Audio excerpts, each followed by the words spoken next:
Hey guys, today I'll be showing you how to mask in Roblox with CapCut Pro on desktop. I'll be showing you avatar masking, overlay masking, and some cool tips and tricks to editing when masking. So let's get into the video. So first we need to find our emote. I recommend using games like NV Avatar Studio or Catalog Avatar Creator for recording for clean clips and complexity. After you find your emote, just hit record. Make sure if you are using OBS that you are recording at 60 FPS and the recording resolution is set to your monitor resolution. This is not required, but it is recommended for the best quality possible during your edit. After you're done recording, go ahead and import into CapCut. After you add your audio and clips, go ahead and make another project with the same clip and screenshot this image.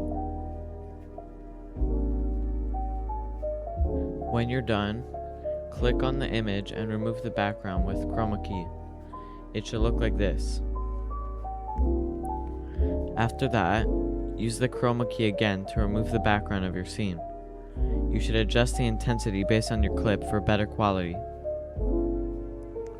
When you're done, export it. Then, add the new clip into your original project and use chroma key to remove the background if needed. Then drag your avatar mask to wherever you want on your screen. You should adjust the brightness levels along with other settings on your mask to show the best and most visual mask of your avatar.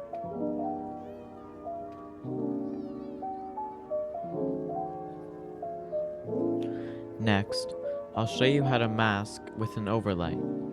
This is much easier and requires much less steps than the last one.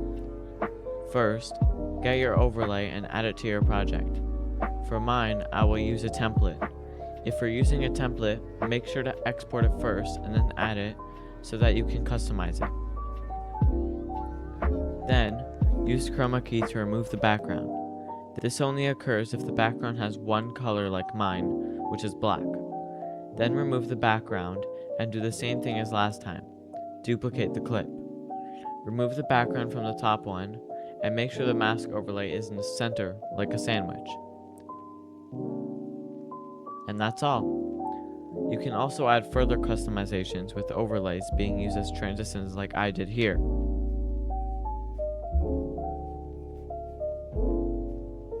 That'll be it for today. Thanks for watching and have a great day.